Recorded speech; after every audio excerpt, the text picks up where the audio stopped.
A Vanessa comentou aqui da analgesia, pré-parto, né?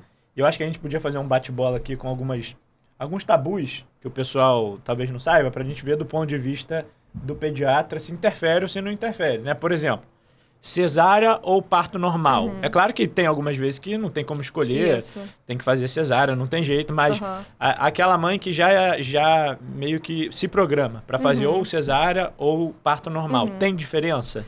Tem diferença na vitalidade do bebê. A gente percebe nitidamente que um bebê que nasce de parto normal, ele é um bebê mais ágil. Ele passou pelo estresse da contração do parto, ele foi instigado a nascer, ele mostrou pra gente que estava no dia dele nascer. Então, o bebê que está dentro da barriga é um bebê que está produzindo e engolindo o líquido amniótico. Então, quando ele passa pelo canal vaginal, quando ele passa pelo parto, ele é espremido. Sai o líquido do nariz, da boca, da garganta. Então, isso favorece a respiração dele. Legal. O bebê da cesárea, não. O bebê da cesárea não foi comunicado que era o dia dele. Ele não passou por estresse, quando é uma cesárea letiva, obviamente. E ele também não foi aspirado naturalmente, digamos assim. Né? Então, às vezes, é um bebê que tem um pouco mais de dificuldade para mamar, tá com a barriga cheia de líquido amniótico. Pode ter um desconforto respiratório, porque esse estresse matura o pulmão mais rápido, avisa o pulmão, ó, tá contigo, eu tenho que respirar. O bebê que passou pela cesárea, ele não foi comunicado. Não era o dia dele, ele falou, não estava sabendo que era hoje, meu dia. Mas a gente, eventualmente, precisa fazer mais suporte no bebê da cesárea do que no bebê de parto normal. Tá? E existe também uma entidade dentro da neonatologia chamada de taquipneia transitória. Né? Os bebês que nascem de cesárea têm muito mais taquipneia transitória, que é o bebê que fica com desconforto durante os 2 primeiros dias após o parto. E, obviamente, se nascer com desconforto, eu não posso mandar para o quarto. Ou eu mando para o berçário, ou eu mando para a UTI neonatal, para ficar de observação. E isso, às vezes, só pela via de parto. E gemelar, quando tem gêmeos? Já fiz gêmeos de parto vaginal. É? Já fiz, já tive essa honra de ver 2 bebês nascendo, com diferenças grandes de hora, assim, 40, 50 minutos entre um bebê e outro.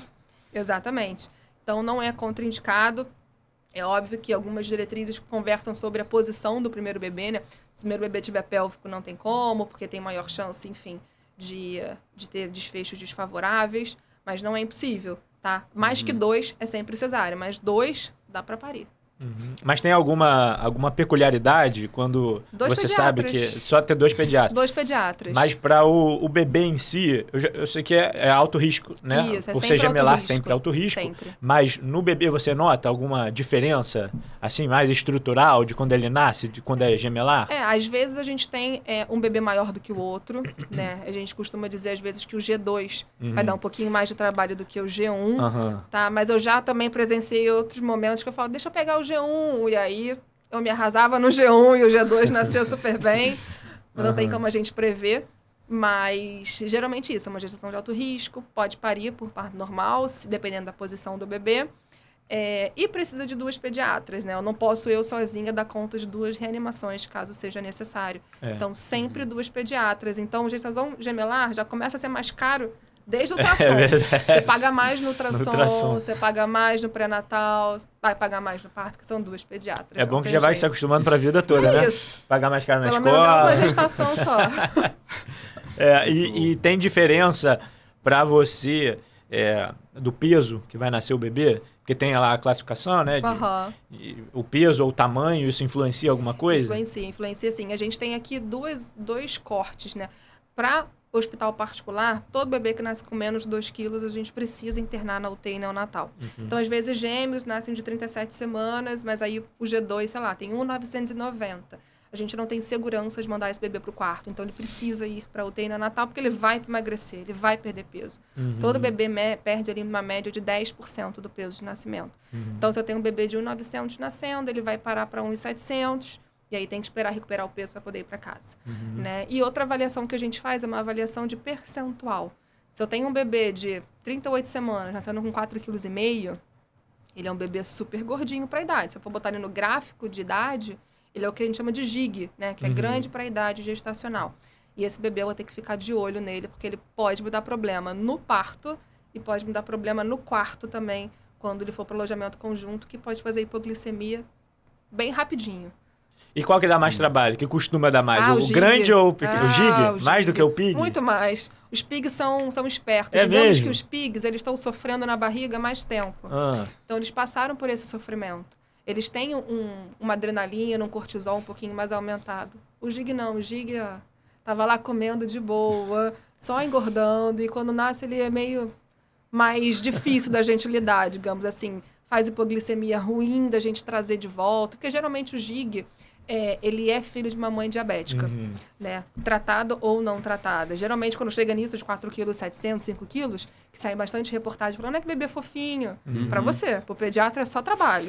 É só coisa ruim que a gente pega.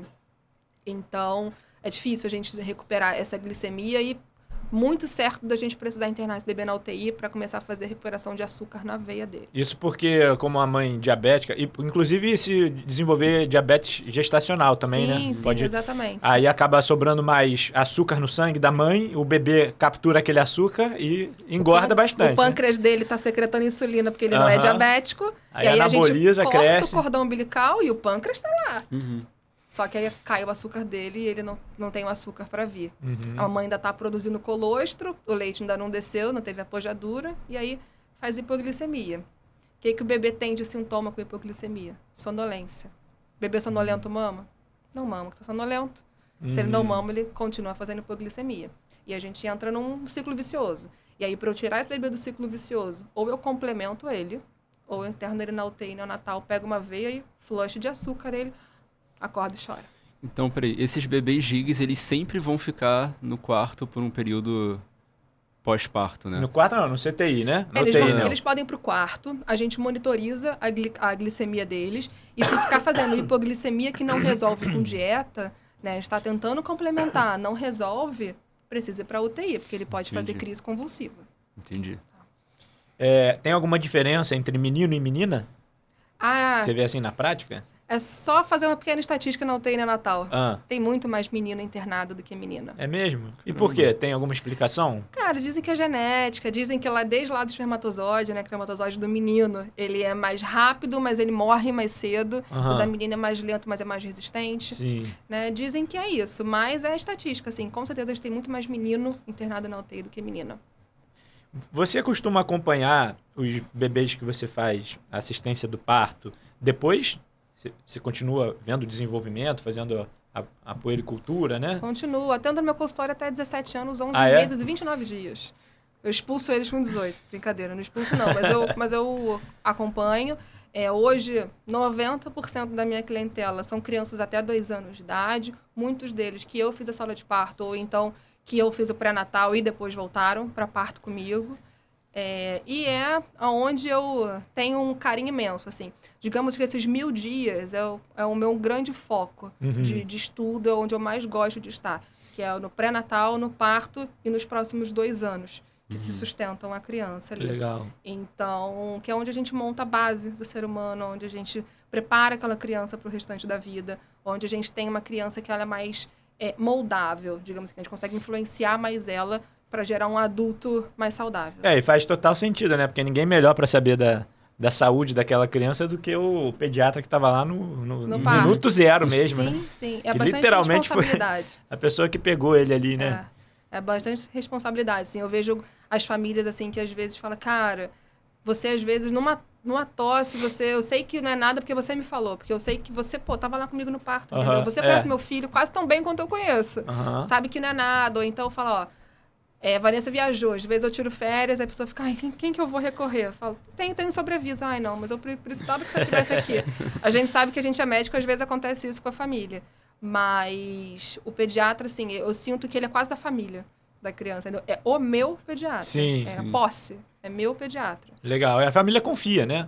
Porque tá lá desde o início. E a gente recebe convite de aniversário, balé. Vai dançar no balé, doutora, vem ver. Porque eu também faço balé, então às vezes umas crianças ficam... eu vou fazer balé, manda vídeo pra doutora. Aí eu fico recebendo vídeo do balé, aí eu tenho que ir na apresentação ver o balé, porque foi eu que incentivei a criança a fazer o balé. Isso, vira da família. Difícil só é administrar a agenda, né? Pra já conseguir tudo, né? Quantas vezes a gente tentou vir Pois é verdade. Falei, Vanessa, vamos gravar o episódio? Vamos? Sammy, vai nascer, acho que não vai dar esse dia. Não, tudo bem, a gente remarca, vamos tentar na semana que vem. É isso. Mas essa é a dificuldade. Vida de médico é assim mesmo, né? Vida de médico é assim, a gente não tem tem hora, jeito. não tem lugar. Mas é bom, a gente escolheu isso, né? Graças a Deus. Então, Mas temos é que legal curtir. porque, assim,